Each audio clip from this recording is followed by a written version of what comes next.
Price the Lord. ஆண்டவரும் இரட்சகருமாய் இருக்கிற இயேசு கிறிஸ்துவின் நாமத்தினாலே தினம் ஒரு தீர்க்க தரிசனம் என்கிற தேவனுடைய வார்த்தைக்கு உங்களை வரவேற்கிறோம். தீர்க்க தரிசனம் என்பது தேவ ஆவியால் அருளப்பட்ட தேவனுடைய வாக்குத்தத்தமான வார்த்தைகள் மாத்திரமே. இந்த நாளுக்குரிய தீர்க்க தரிசனமான வார்த்தைகளை வாசித்து நாம் ஜெபிக்கலாம். மார்க்கு 9வது அதிகாரம் 25வது வசனத்தை நான் வாசிக்கிறேன்.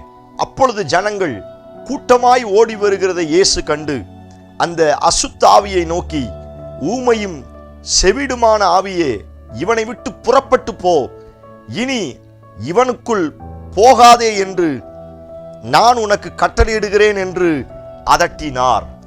கர்த்தர் இந்த வார்த்தைகளை நமக்கு ஆசீர்வதித்து தருவாராக. இந்த நாளுக்கு தேவன் கொடுக்கிற தீர்க்க தரிசனமான வார்த்தை, புறப்பட்டு போ என்று அதட்டினார். இந்த சத்தத்தை கேட்கிற உங்கள் ஒவ்வொருவருக்கும் இன்றைக்கு இந்த வார்த்தையை ஆண்டவர் தீர்க்க தரிசனமாய் சொல்லுகிறார். என்னுடைய வாழ்க்கையை ஆளுகை செய்து கொண்டிருக்கிற, என்னுடைய வாழ்க்கையை அலக்களித்துக் கொண்டிருக்கிற சில அசுத்த வல்லமைகளை புறப்பட்டு போ என்று இயேசு அதட்ட போகிறார். இந்த சத்தத்தை கேட்கிற நீங்கள் யாராய் இருந்தாலும் சரி, இந்த வார்த்தையை ஆமென் சொல்லி ஏற்றுக்கொள்ளுங்க. இன்றைக்கும் சில அசுத்த வல்லமையினால, அசுத்த ஆவிகளினால நாம் பாதிக்கப்படுவதுண்டு. நம்ம ஆண்டவருக்குள்ள இருக்கிறோம், தேவ வசனத்திலே நடக்கிறோம், ஆண்டவருக்குள்ளாய் அதிகமாய் நெருங்கி சேருகிறோம். ஆனாலும் அவ்வப்போது சில அசுத்த ஆவிகளின் வல்லமைகள் நமக்கு விரோதமாய் எழும்பி நம்மை தாக்கிக் கொண்டிருக்கிறது. ஒருவேளை அப்படிப்பட்ட சில அசுத்த ஆவிகளினால் தாக்கப்பட்ட நிலைமையில் இந்த சத்தத்தை கேட்பீர்கள் என்று சொன்னால், உங்களை பார்த்து ஆண்டவர் இன்றைக்கு வாக்குத்தத்தமாய் சொல்லுகிறார், இதுவரை அலக்களித்துக் கொண்டிருந்த சில அசுத்த ஆவியை புறப்பட்டு போகும்படியாய் நான் அதட்டுகிறேன் என்று இயேசு வாக்குத்தத்தம் பண்ணுகிறார். ஆமென், பிரைஸ் காட். நான் வாசித்த இந்த வேத வசனத்துல ஒரு தகப்பன் ஒரு ஸ்தோத்திரம் பிள்ளையை குறித்து வாசிக்க முடியும். இந்த பிள்ளை தாயின் வயிற்றில் பிறந்தது முதல் செவிடும் ஊமையுமாய் இருக்கிறது. ஸ்தோத்திரம். இந்த பிள்ளைய அடிக்கடி ஸ்தோத்திரம் இந்த அசுத்தாவி வந்த உடனே தீயிலையும் தண்ணீரையும் அது தள்ளிவிடுமா. அது அவனை அதிகமாய் அவனை அலக்களித்து அவன் நுரை தள்ளி கீழே விழுவானா. ஸ்தோத்திரம். அதை ஜஸ்ட் இமேஜின் பண்ணி பாருங்க. இந்த ஃபிக்ஸ் வந்தவங்க எப்படி நடந்து கொள்வாங்களோ அதற்கு ஓமையாய் சொல்லப்பட்ட வார்த்தைகள். இயேசு வருகிறார் என்று கேள்விப்பட்ட உடனே இயேசுவை பார்க்க போகிறான் தகப்பன் தன் பிள்ளையை கூட்டிக் கொண்டு. இயேசு அங்கே பார்க்க முடியல. உடனே சீசர்கள்ட்ட போறாங்க. சீசர்கள் என்னமோ பண்ணி பார்த்தாங்க, ஆனா எந்த ஒரு ரெஸ்பான்ஸ் இல்லை. உடனே இயேசுவிடத்தில் கொண்டு வருகிறார்கள். இயேசு அங்கு சில காரியத்தை கேட்கிறார். தகப்பன், நான் உம்மை விசுவாசிக்கிறேன், அந்த விசுவாசத்தின் ஆவியை ஸ்தோத்திரம் எனக்குள்ளே கட்டவிழ்த்து விடும். நிறைய காரியங்கள் சொல்லி முடித்த உடனே ஆண்டவர் அந்த அசுத்த ஆவியை பார்த்து பேச ஆரம்பிக்கிறார். ஸ்தோத்திரம்.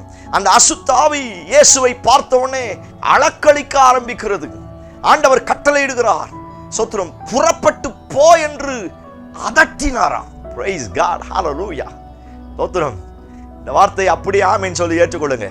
ஸ்தோத்திரம். எத்தனை வருஷம் சில அசுத்த ஆவியினால அலக்களிக்கப்பட்ட நிலைமையில் இருக்கிறீங்களா? ஸ்தோத்திரம். சில அசுத்த வல்லமையினால அடிக்கடி கீழே விழுந்து விழுந்து எந்திரிச்சு கொண்டு இருக்கிறீங்களா? அடிக்கடி கீழே தள்ளி கொண்டு இருக்கிறதா? உங்க வாழ்க்கைய, உங்க ஆவிக்குரிய வாழ்க்கைய, உங்க பரிசுத்த வாழ்க்கைய அநேக நேரத்துல அக்கினியிலையும் ஸ்தோத்திரம் தண்ணீர்லையும் அவனை தள்ளி விட்டது போல ஒருவேளை இன்றைக்கும் ஸ்தோத்திரம் உங்களுடைய வாழ்க்கையை தள்ளி விட்டு கொண்டு இருக்கிறதா? நிறைய நேரங்களில் அநேகர் சொல்லுகிற வார்த்தை, நல்லா பிசினஸ் போய்கிட்டு இருந்துச்சு, திடீர்னு பிரச்சனை, ரொம்ப கடன்காரனா நான் மாறிட்டேன். தேவப்பிள்ளையே, அசுத்த ஆவிகள் அநேக நேரத்தில் தள்ளி விடுகிறது, அலக்களிக்கிறது நம்முடைய வாழ்க்கை, நம்முடைய குடும்பத்தை. இன்றைக்கும் சில அசுத்த ஆவியின் வல்லமைகள் அலக்களித்துக் கொண்டிருக்கிறது. உங்களுக்கு தெரியும், உங்க வாழ்க்கையில, உங்க குடும்பத்துல யார அல்லது எந்த பிளேஸை, எந்த இடத்தை அலக்களிக்கிறதுன்னு உங்களுக்கு நல்லா தெரியும். இன்றைக்கு நீங்கள் செபத்தோடு விசுவாசத்தோடு இந்த வார்த்தை ஆமென் சொல்லி ஏற்றுக்கொள்ளுங்க. நீங்க செபிக்க செபிக்க அந்த தகப்பன் இயேசுவினிடத்திலே கெஞ்சி செபித்தது போல நீங்கள் அவரை நோக்கி சத்தமிட்டு செபிக்கும் பொழுதே நான் சொல்லுகிறேன், இதுவரை ஸ்தோத்திரம் எத்தனை வருஷமா அந்த அசுத்தாவியின் வல்லமைகள் அலக்களிச்சாலும் அந்த அசுத்தாவியை ஸ்தோத்திரம் உங்களிடத்திலிருந்து, உங்களுடைய குடும்பத்திலிருந்து, உங்க கையின் பிரயாசத்தில் இருந்து, உங்க ஆவிக்குரிய வாழ்க்கையிலிருந்து புறப்பட்டு போகும்படியாய் இயேசு அதட்ட போகிறார். ஆமென், ஹல்லேலூயா. எத்தனை பேர் இந்த வார்த்தைக்கு ஆமென் சொல்றீங்க? அவர் இன்னைக்கு அதட்ட போகிறார். நீங்கள் விசுவாசிங்கள். உங்க பிள்ளைகளின் மேல் இருக்கிற சில அசுத்தாவின் வல்லமைகள் இன்றைக்கு அளக்களித்து போக போகிறது. உங்க கையின் பிரயாசம், உங்க சம்பாத்தியம், நிறைய பிரயாசப்பட்டு எந்த ஒரு அறுவடையை என்னால் அனுபவிக்க முடியல. ஆண்டவர் சொல்லுகிறார், அப்படிப்பட்ட அசுத்த ஆவிகளை நான் இன்றைக்கு புறப்பட்டு போகும்படியாய் கட்டளையிட போகிறேன். நீங்கள் நம்ப ஆரம்பிங்கள்.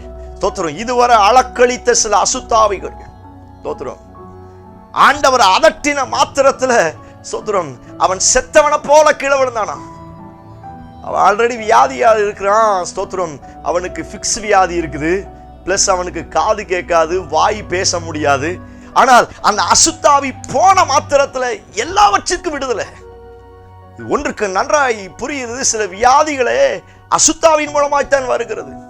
அசுத்த வல்லமைகள் தான் சில வியாதிகளை கொண்டு வருகிறது. இந்த சம்பவம் அதைத்தான் ஆவியானவர் நமக்கு எழுதி வைத்திருக்கிறார். ஒருவேளை உங்க சரீரத்துல பல வருட கணக்காய் சில சோத்திரம் வியாதியை அனுபவித்துக் கொண்டிருக்கிறீர்களா? சில வலி வேதனைகளை இத்தனை வருஷமா அனுபவிச்சுட்டு இருக்கிறேன், எந்த ஒரு ரெஸ்பான்ஸ் இல்லை அப்படிங்கிற ஏக்கத்தோடு இந்த சத்தத்தை கேட்டுக் கொண்டிருக்கிறீர்களா? உங்களை பார்த்து ஆண்டவர் சொல்லுகிறார், அப்படிப்பட்ட வியாதியின் வல்லமைகளை கொடுக்கிற சில அசுத்தாவிகளை நான் புறப்பட்டு போகும்படியாய் அதட்டுவேன் என்று கர்த்தர் வாக்குத்தத்தம் பண்ணுகிறார். நான் சொல்லுகிறேன், வியாதியோடு இருக்கிறவர்கள் இப்பொழுது அந்த தகப்பனை போல் ஜெபிக்க ஆரம்பிங்கள். நீங்கள் ஜெபிக்கும் பொழுதே ஆண்டவர் உங்கள் சார்பிலே அதட்ட போகிறார். ஹல்லேலூயா. அவர் அதட்டும் பொழுது அது புறப்பட்டு போகும். Praise God. ஹல்லேலூயா. ஸ்தோத்திரம். அந்த பிள்ளைக்கு சிறு வயதில் இருந்தான், ஏதோ ஒரு நாள் 2 நாள்ல இல்லை 1 வருஷம் 2 வருஷம் பிரச்சனை இல்லை. சிறு வயதுல இருந்து கிட்டத்தட்ட ஒரு 14 வயசு, ஒரு டீனேஜ் வரைக்கும் அந்த ஏஜ் உள்ள ஒரு குரூப்பா நம்ம நினைச்சோம் அப்படின்னா கிட்டத்தட்ட 14 வருடங்களாய் அவள் அவ்வளவு வேதனை, அவ்வளவு பிரச்சனை. பிரியமானதே அவருடைய பிள்ளைகளே, ஒரே ஒரு வார்த்தை தாங்க, புறப்பட்டு போ என்று அதட்டினாராம். அதட்டின மாத்திரத்தில் அவனை அளக்கழிச்சு கீழே தள்ளி விட்டு அது புறப்பட்டு போனது என்று வேதத்தில் வாசிக்கிறோம். இயேசு தம்முடைய கையை நீட்டி அவனை தூக்கி விட்டாராம். இந்த சத்தத்தை கேட்கிற உங்களை இயேசு தூக்கி விடும்படியாய் வருகிறார். Praise God. ஹல்லேலூயா. உங்க குடும்பத்துக்கு விரோதமாய், வாழ்க்கைக்கு விரோதமாய், ஆவிக்குரிய வாழ்க்கைக்கு விரோதமாய், சோத்திரம் பரிசுத்த வாழ்க்கைக்கு விரோதமாய், தரிசனத்துக்கு விரோதமாய், வாக்குத்தத்தங்களுக்கு விரோதமாய் எந்தெந்த அசுத்த ஆவிகள் எல்லாம் போராடி கொண்டிருக்கிறதோ அந்த ஆவிகளை ஆண்டவர் புறப்பட்டு போகும்படியாய் இன்றைக்கு அதட்ட போகிறார். அவைகள் ஒன்றுமில்லாமல் வெளியேற போகிறது. Praise God in Jesus name. Amen சொல்லி ஏற்றுக்கொள்ளுங்க. ஹல்லேலூயா. உங்களுக்கு தெரியும் எதன் மேல அசுத்த ஆவி ஆக்கினைக்குள்ளா இருக்கிறது, எதை அது சோத்திரம் ஆக்கிரமிப்பு பண்ணி வச்சிருக்குதுன்னு உங்களுக்கு நல்லா தெரியும். உங்க வீட்டுல ஒரு சிலர் மேல சோத்திரம் இப்படிப்பட்ட அசுத்தாவின் கிரியைகள் இருக்கலாம். உங்களுடைய வாழ்க்கையில சில அசுத்தாவினுடைய கிரியைகள் சோத்திரம் இருக்கலாம். நம்ம நினைக்கலாம், ஆண்டவருக்குள்ள இருக்கிறோமே, எப்படி சவுல் கொஞ்சம் இடம் கொடுத்தான், அசுத்த ஆவி, பொல்லாத ஆவி அவன் மேல வந்துச்சு. யூதாஸ் கொஞ்சம் இடம் கொடுத்தான், ஒரு அசுத்த ஆவி அவன் மேல வந்துச்சு. ஸ்தோத்திரம். அசுத்தாவி வர்றது பெரிய புதுசெல்லாம் கிடையாது. ஸ்தோத்திரம். கொஞ்சம் இடம் கொடுத்தா போதும், சின்ன சின்ன தவறு செஞ்சா போதும், அசுத்தாவி அவன் ஆளுகை செய்ய வந்துடுவான். ஒருவேளை அசுத்தாவினால் பாதிக்கப்பட்டு இதிலிருந்து விடுவிப்பார் இல்லாமல் அழுகையோடு வேதனையோடு இன்றைக்கும் கலங்கி கொண்டிருக்கிறீர்களா? இன்றைக்கு நிறைய பேர் சொல்லுகிற வார்த்தை, யாரோ எங்களுக்கு ஏதோ செய்து வச்சுட்டாங்க, யாரோ எங்களுக்கு ஏதோ பண்ணி வச்சுட்டாங்க, எங்க வாழ்க்கையில் ஒரே போராட்டம் இருக்குது, எங்க குடும்பத்தில் ஒரே அசுத்தாவின் பிரச்சனையா இருக்குது, தொடர்ந்து வியாதி வந்துகிட்டே இருக்குது, தொடர்ந்து இழப்பை ஏமாற்றையும் சந்திச்சுக்கிட்டு இருக்கிறோம். ஒருவேளை அப்படிப்பட்ட வேதனையோடு இந்த சத்தத்தை கேட்கிறீங்கன்னா உங்களுக்கு தான் கர்த்தர் இந்த வார்த்தையை தீர்க்கதரிசனமாய் சொல்லுகிறார். இத்தனை வருஷமா உன்னையும் உன் குடும்பத்தையும் உன் கையின் பிரயாசத்தையும் உன் வாழ்க்கையும் அளக்களித்த எல்லா அசுத்தாவியை நான் இன்றைக்கு புறப்பட்டு போ என்று அதட்ட போகிறேன். அவைகள் உன்னை விட்டு வெளியேற போகிறது. நான் உன்னை கை தூக்கி விடுவேன் என்று இயேசு சொல்லுகிறார். Praise God. ஹல்லேலூயா. நான் சொல்லுகிறேன், அது போச்சுன்னா அவர் தூக்கி விடுவார். ஆமென். இதை இன்னைக்கு பார்க்க போறீங்க. இது 2 இன்னைக்கு நடக்க போகுது. நம்பிக்கையோட ஆமென் சொல்லுங்க. ஸ்தோத்திரம். இந்த வார்த்தையை கேட்கும் பொழுது ஆமென் ஆமென் சொல்லி ஜெபம் பண்ண ஆரம்பிங்க. ஸ்தோத்திரம். சீசர்களால் முடியாதது இயேசுவால் முடிய போகிறது. சில ஊழியக்காரர்களால் முடியாது இயேசுவாய் முடிய போகிறது. ஸ்தோத்திரம். நம்முடைய பலத்தினால, நம்முடைய விசுவாசத்தினால இதுவரை ஸ்தோத்திரம் போகாத சில அசுத்த வல்லமைகள் எல்லாம் இன்றைக்கு இயேசு அதட்ட போகிறார். எத்தனை பேர் ஆமென் சொல்றீங்க? இது இன்றைக்கு சீசர்கள் அல்ல, இன்னைக்கு தீர்க்கதரிசிகள் அல்ல, இன்னைக்கு ஊழியக்காரர்கள் அல்ல, இன்னைக்கு வேற ஒரு பிரதரோ சிஸ்டரோ அல்ல, இன்றைக்கு இயேசு அதட்ட போகிறார். ஹல்லேலூயா. ஒருவேளை இதுவரை நீங்க பலமுறை ஜெபம் பண்ணியும் அதுல எந்த ரெஸ்பான்ஸ் இல்லாம இருக்கலாம். ஸ்தோத்திரம். அன்னைக்கு சீசர்கள் ஜெபிக்கும் பொழுது சின்ன ரெஸ்பான்ஸ் கூட இல்லை. ஸ்தோத்திரம். ஏன் இதெல்லாம் ஏன்ட்ட கொண்டு வர்றீங்க? சீசர்கள்ட்டே கொண்டு போகலாம்ல அப்படின்னு இயேசு சொன்ன உடனே அவன் தகப்பன் சொல்லுகிறான், அங்கதான் போனோம், எந்த ஒரு ரெஸ்பான்ஸும் இல்லை. நிறைய நேரங்களில் நம்ம அங்க போறோம், இங்க போறோம், எல்லா இடமும் போய் பார்க்கிறோம், எந்த ரெஸ்பான்ஸும் இல்லை. எந்த சீசர்களாலும் ஒன்றும் செய்ய முடியல. ஒருவேளை அப்படிப்பட்ட நிலைமையில் இந்த சத்தத்தை கேட்குறீங்கன்னா ஸ்தோத்திரம், இன்னைக்கு சீசர்கள் அதட்ட போவது கிடையாது. வானத்தையும் பூமியை உண்டாக்கின சர்வ வல்லமை உள்ள தேவன் உடைய வாழ்க்கைக்கு விரோதமாய், குடும்பத்துக்கு விரோதமாய், ஆவிக்குரிய வளர்ச்சிக்கு விரோதமாய், தரிசனங்களுக்கு விரோதமாய் எழும்புகிற எல்லா அசுத்த ஆவியை அதட்ட போகிறார். அது புறப்பட்டு போக போகிறது. Praise God. Hallelujah. அது புறப்பட்டு போக போகிறது. Hallelujah. ஸ்தோத்திரம், ஸ்தோத்திரம். அது புறப்பட்டு போக போகிறது. இந்த வார்த்தையை நான் தீர்க்கதரிசனமாய் சொல்லிக் கொண்டிருக்கிறேன். அநேக குடும்பத்திலிருந்து, அநேக பாரம்பரிய கட்டுகளில் இருந்து, அநேக சாபத்தின் வல்லமைகள், சில மந்திரவாதத்தின் வல்லமைகள், சில தற்கொலையின் எண்ணங்கள், சில மரணத்தின் கட்டுகள், சில வியாதியின் கிரியைகள் எல்லாம் ஆண்டவர் அதட்ட போகிறார். அது புறப்பட்டு போக போகிறது. எத்தனை பேர் நம்புறீங்க? Praise God. Hallelujah. நான் விசுவாசிக்கிறேன். அநேகரை தூக்கக்கூடிய இயேசுவின் கரம் இந்த சத்தத்தை கேட்கிற ஆன் டைம்ல இறங்கி வரப்போகிறது. Praise God. Hallelujah. உன்னை குணமாக்கி விட்டுட்டு நடு ரோட்ல போட்டு விட்டுற மாட்டாரு. அவன் செத்தவனை போல விழுந்தானா, எல்லாரும் அவன் செத்துட்டான் அப்படின்னு நினைச்சாங்களா? நான் இயேசு கையை பிடிச்சு தூக்குனாரா? Praise God. கண்ணை மூடி ஜெபிக்க ஆரம்பிங்க. Praise God. Hallelujah. இயேசுவின் நாமத்தினால் அந்த வார்த்தை தீர்க்கதரிசனமாய் வெளிப்படுவதாக. அசுத்த ஆவிகளை அதட்டுவீராக. உடைய பிள்ளைங்க வாழ்க்கையில கணவன் மனைவி ஸ்தோத்திரம் குடும்ப உறவுக்குள்ள எழும்புகிற சில அசுத்த ஆவிகள் விபத்துக்களை உண்டு பண்ணுகிற, ஆக்சிடென்ட்களை உண்டு பண்ணுகிற, ஸ்தோத்திரம் சாபத்தை உண்டு பண்ணுகிற, மந்திரவாதத்தை உண்டு பண்ணுகிற, எவைகளின் மூலமாய் வந்த, வியாதியின் மூலமாய் வந்த சில அசுத்த ஆவிகள் எல்லாம் இன்றைக்கு இயேசு அதட்டுவீராக. இயேசு அதட்டி போடுவீராக. அவைகள் இன்றைக்கு புறப்பட்டு போகட்டும். என் ஜனத்தை விட்டு, என் குடும்பத்தை விட்டு, ஆண்டவரே ஊழியங்களுக்கு விரோதமாய் எழும்புகிற சில அசுத்த ஆவிகள் எல்லாம் இன்றைக்கு புறப்பட்டு போவதாக. என் ஜனங்களை கர்த்தர் கை தூக்கி விடுங்கப்பா. அந்த சத்தத்தை யாரெல்லாம் நம்பிக்கையோடு ஆமென் சொல்லி கேட்கிறாங்களோ அவங்க வாழ்க்கையெல்லாம் கர்த்தர் கை தூக்கி விடுவீராக. என் தேவன் அவர்களை கை தூக்கி விடுவீராக. எப்படி செய்வீர் என்று நாங்கள் நம்புகிறோம்.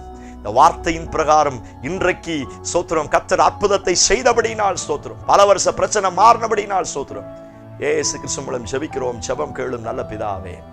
ஆமென், amen, amen. Praise the Lord. நம்பிக்கையோடு இந்த நாளை துவங்குங்கள். ஸ்தோத்திரம். அது புறப்பட்டு போக போகிறது. அவர் அதட்டுகிறார். இயேசு கையை தூக்கி விட போகிறார். நம்பிக்கையா கர்த்தருக்கு மகிமையை செலுத்துங்க. இந்த செய்தி உங்களுக்கு ஆசீர்வாதமாக இருந்துச்சுன்னா பிரச்சனையோடு, கஷ்டத்தோடு, அசுத்தாவினால் பாதிக்கப்பட்ட நிலைமையிலோடு அநேகருக்கு இதை ஷேர் பண்ணுங்க. அநேகருடைய வாழ்க்கையை இயேசு கைதூக்கி விட போகிறார். Amen. Praise the Lord. God bless you.